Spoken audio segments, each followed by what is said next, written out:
Hi, and welcome to the show where we share the stories of the many who intersect with our healthcare system but are rarely heard from. My name is Kevin Poe, founder and editor of Kevin MD. Today in the show, we have Steve Adelman. He's a coaching and consulting psychiatrist, and he wrote the Kevin MD article, The Joylessness of Harried Medical Leaders. Steve, welcome to the show. Great to be here, Kevin. Thanks for having me. We'll get into your article in a little bit, but first off, can you share your story and journey to where you are today? Sure, I'll do so, and I'll keep the lens on the medical leadership piece. I went to medical school at the University of Pennsylvania. I learned very little about medical leadership there, and the medical leaders there tended to be top-down general types. I then trained at McLean Hospital in Boston, trained in psychiatry. I learned very little about medical leadership there. When I was a PG3, I was told, you're the chief resident now, and I learned to wing it, which is what medical leaders tend to do. After McLean, I went into an academic position at UMass Medical School. It was an entry-level staff position in year one. In year two, I was told, we'd like you to be the director of outpatient psychiatry here. I said, what do I know? I'm just a young 30-year-old. They said, you'll figure it out. Mm-hmm. So I went and I winged it again as a medical leader. After about 7 years at the medical school, I relocated to the Boston area to a large multi-specialty group practice. I was there for 20 years. And after the first 6 or 7 years, I became the chair of the Department of Behavioral Health and Addiction Medicine. I had 14 sites. I had 125 clinicians. I had a large budget, and I was winging it big time. And not only was I winging it big time as a leader, I was also practicing. So it was a half-time leadership role, and it was a half-time role as a clinician. It was actually 2 full-time jobs. I started to experience some amount of personal stress and burnout. The burnout thing was growing around around the profession, and I decided around 2012 to take a position as the director of the Physician Health Program here in Massachusetts, Physician Health Services. I had a great 8-year run at PHS where I was helping medical leaders and the physicians who they were referring to the Physician Health Program to get back on track in a variety of ways. And about a year ago, right before the pandemic, I gave a year's notice. And for the last 3 months or so, last 6 months since the beginning of March, I've been running my own business, adelmed.com, and I work for myself now. So when you made that transition from being a clinical physician to a physician leader, what would you say are the biggest traits that you had to proverbially wing when you were in your leadership positions? It's assumed that because you're intelligent and you happen to get along reasonably well with other people, that you can lead. Not much is explained about managing. Very little is explained or taught about the financials. You learn a lot about employment law. You're sort of left to figure it out and to connect the dots for yourself. And I think many, if not most medical leaders, we're more managers, especially at the more entry-level leadership positions. Many of us kind of learn through the medical leadership school of hard knocks. And while you were in these leadership positions, were there any mentors or any resources that you could turn to for guidance? I think mentors are often available, but as we know in medicine and healthcare today, everybody is super busy. Everybody is doing way too much. You are rewarded for solving problems on your own, and you can't take up too much of your mentor's time, your department chair's time, because they've got so much going on for themselves. So you sort of get the message that you can figure this out. And I'd like it if you weren't one of the problem children. And I'm not talking about being a difficult physician. I'm talking about being a needy leader. We're very self-reliant as physicians. And I think excessive self-reliance is probably a one of the core values that sometimes does us in. Now, can you tell me a story or share an example of one of these leadership traits that you had to learn on the fly over the past years of your leadership roles? So I'll link this to my work in the physician health program. In Massachusetts, the physician health program is a great resource for medical leaders who are contending with physicians who report to them who have one sort of behavioral challenge or another. Often it's not clear what the challenge is. It could be a mental illness, an addictive disorder. It could just be, kind of a difficult personality and difficulty getting along with other people.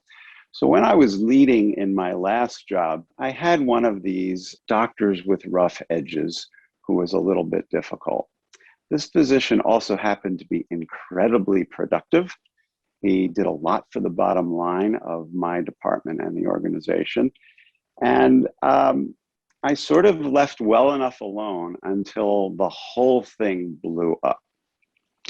Little did I know that there was this resource, the state physician health program here in Massachusetts, where I could have called, I could have gotten input, I could have gotten advice. And it really, it blew up for me, the organization, and in particular for this particular physician and all of their patients.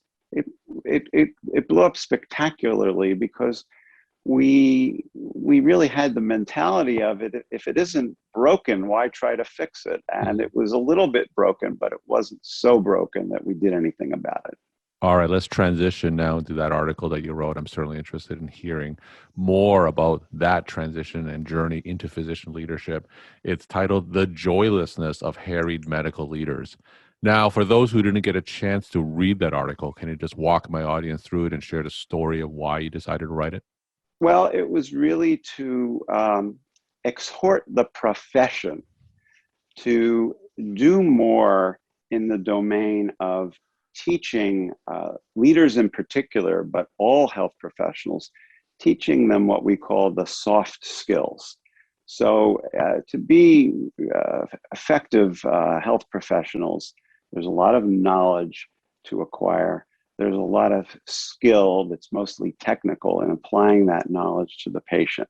But then there's this squishy stuff, as it's referred to, the so-called soft skills. How do I manage myself when I'm feeling really stressed out by all that's coming at me? How do I manage other people when I don't have enough time to even eat lunch or go to the bathroom? How do I stay calm when something very, very stressful hits me? An example of that it reminds me of a story that came up in our MedPep podcast, where the doctor was having a great day until she got a fax that indicated that one of her patients had died. And she had no idea that this person was so ill that he was about to die. And she kind of lost her bearings during that session. And there was nothing for her to do to kind of regain her bearings. And she had another 15 patients scheduled. She didn't know what to do. She didn't have a leader who said, come to me if you have a problem like that. So sort of managing yourself, managing up and down the hierarchy, those are the soft skills, the soft management, self-management, other management skills that we don't learn about. And there ought to be a leadership training program, a leadership academy of sorts for rising medical leaders. Some well-heeled organizations have such entities, but I think more often than not, the young medical leader is sort of left to figure it out on his or her own. Now, can you give some tips on how these emerging medical leaders can deal with some of the situations that you mentioned? What are some ways that they can deal with the stresses of leaderships, and what are some tips that you can give to help them manage themselves? First of all, I would say you really should work on yourself throughout this profession. This is a high stress profession. It's like being in the military, it's like being in the police. And if you don't take really good care of yourself, you can't help other people. that's what I learned over and over again in the state physician health program here in Massachusetts. And in fact, and that's why currently in my work as a coach, I'm working with individual physicians and leaders one-on-one to help each individual figure out the secret sauce for their own growth and development in this profession. If I was to install a few apps, if you will, metaphoric apps in each physician, each health professional, and each medical leader, I would say regular exercise, critically important, learning some mindfulness skills, critically important, minimal use of psychoactive substances such as alcohol, no illegal drug use. I think cannabis is threatening a lot of physicians' careers in various ways. I'd stay away from that altogether. So there's a lot of self-care stuff you need to internalize and learn. Stress management, stress reduction, managing that work-life balance interface involves a lot of fancy footwork in this high-stress profession. Those are the ones that come to mind off the top of my head. Now, give a case study, perhaps, of what you say are the more common scenarios that you see, either from your past or from your coaching practice, that you see these physician leaders fall into. One of the problems that many physician leaders encounter is a sense of, I would almost call it existential desperation. This is unmanageable. Mm-hmm. I can't possibly do this all.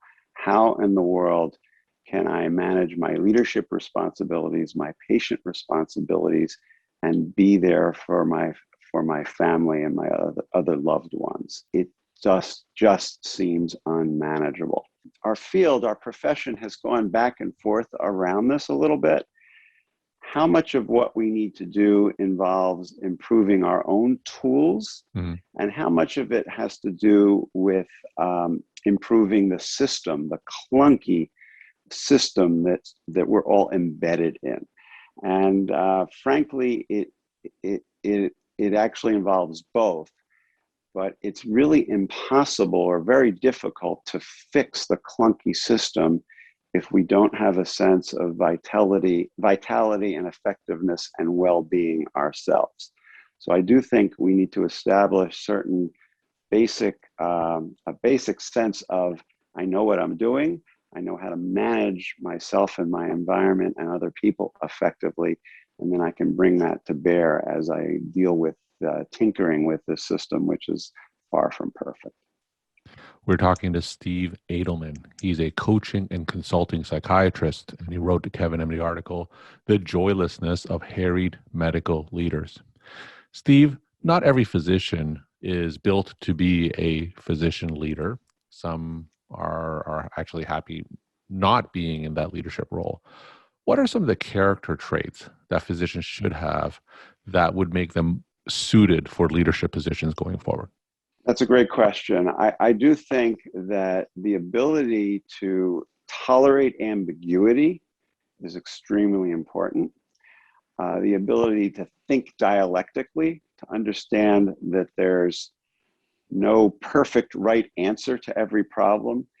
Part of what's tricky about being a physician leader is some of the very things we learn about being a good physician don't apply to being a good physician leader. You can't solve every problem as a leader the way you might make a diagnosis and solve the patient's problem.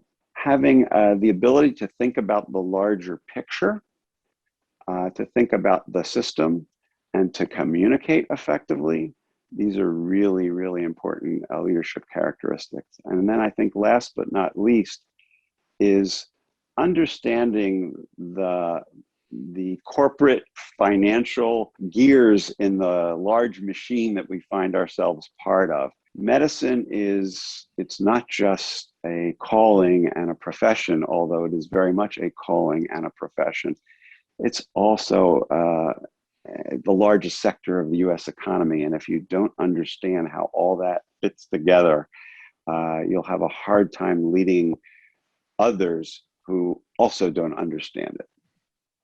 Now, when you were telling your story, you clearly have been involved in a variety of physician leadership roles and you've had time to reflect.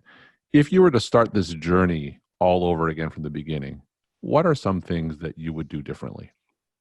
So I thought about that long and hard because I know you often ask your guests that question.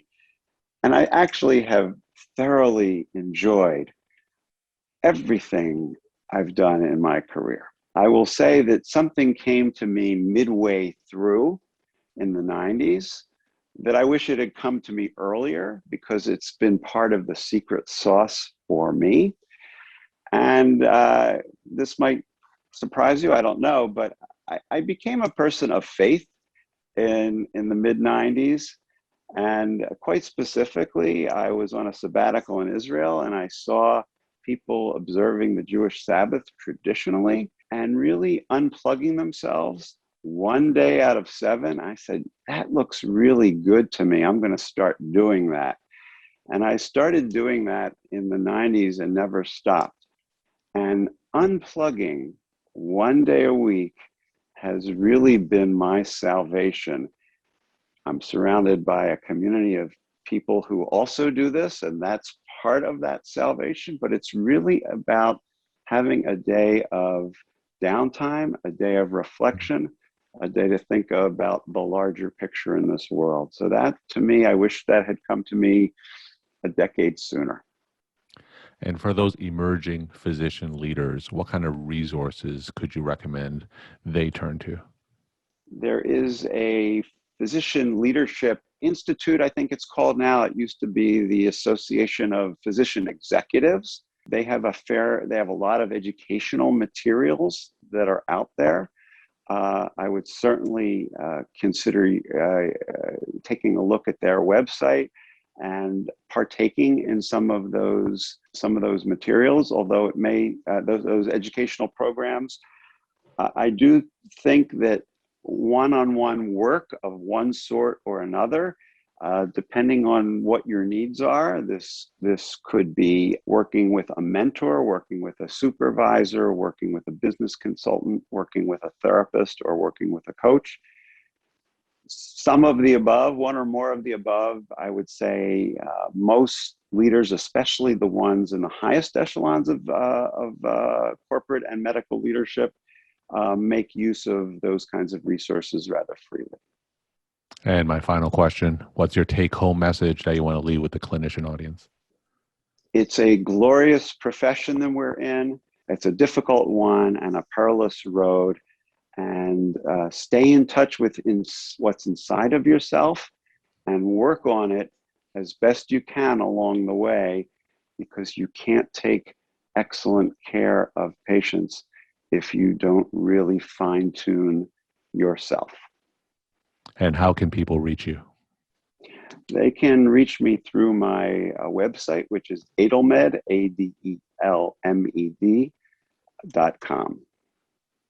Steve, thank you so much for sharing your time and insight. And thanks again for being on the show.